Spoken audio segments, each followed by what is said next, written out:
Hey friends, it's Kiana. I'm back with another story time. This is the story of how me and my best friend went door to door trying to sell handmade jewelry at her apartment complex. For privacy's sake, I'm going to change my best friend's name. We'll call her Bubbles for this story. So it was the summer leading into our 8th grade year. Bubbles and I were in our early teens and we were always looking for things to do. We were in Phoenix at the time, so it was super hot.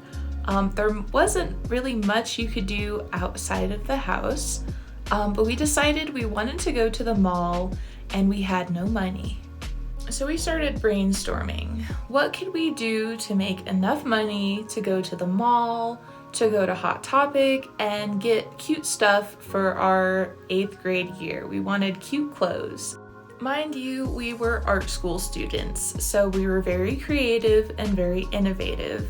My friend Bubbles had quite the jewelry collection that was passed down to her, a bunch of bracelets and necklaces that she didn't wear, and a bunch of beads. So we decided to make some jewelry. We decided that we were going to sell this jewelry.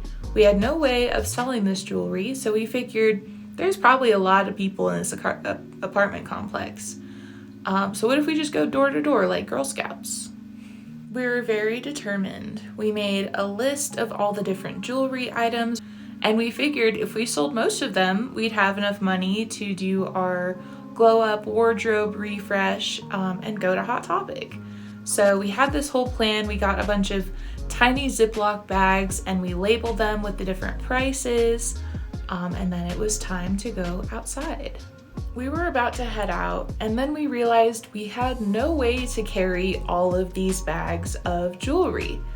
So we ended up raiding her kitchen and we found her mom's cake holder. So we put them all on this cute little platter, all of these plastic bags full of different jewelry pieces, and we headed out.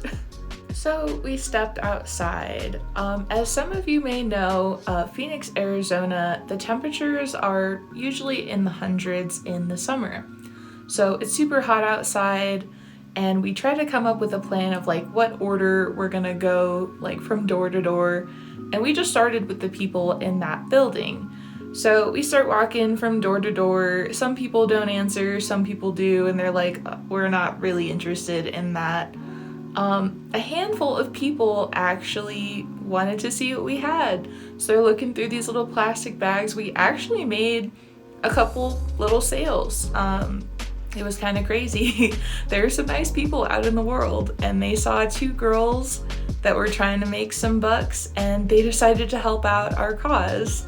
We ended up making around $18, surprisingly, which definitely wasn't enough to buy anything from Hot Topic. We were able to get a ride from Bubbles' mom, and we got to the mall and we were wandering around with our $18.50 in our pocket. And we were browsing around. There was not much that you could afford at the mall for $18.50. So we ended up going to Fuzzy-Wig's candy shop. We ended up getting a couple bags of candy, and then we called Bubbles' mom to come pick us up. We were a little disappointed that we couldn't afford new outfits for our first day of 8th grade. But we still chalked it up to a win. We came home with candy after a long day of being out in the sun and slinging some handmade jewelry. Even though we weren't able to get fresh new fits for the first day of school, it is definitely one of my favorite memories with Bubbles. We had so much fun together that summer. We had so many inside jokes, and I love that girl so much. We're still besties to this day. Surprisingly enough, I actually looked through our messages. Bubbles has a bunch of artifacts from that time period. When I first met her, that was the year I got really into drawing. So she has all of these little comics that I made, all of these little notes that we passed in math class together. And surprisingly, when I was digging through that archive, I found the list of our jewelry prices. So I'll attach it next. Hopefully my editing skills are up to par and I will attach it right next to me. But I did take a look at our list, and I will say the names are very creative. The ones with the check marks next to them are pieces that we actually sold. I'm pretty sure we sold more than that, because I remember having at least $18, but we did get the 50 cents in our total, the $112.50 if we sell everything. But yeah, we were ambitious little soon-to-be 8th graders. Crazy work.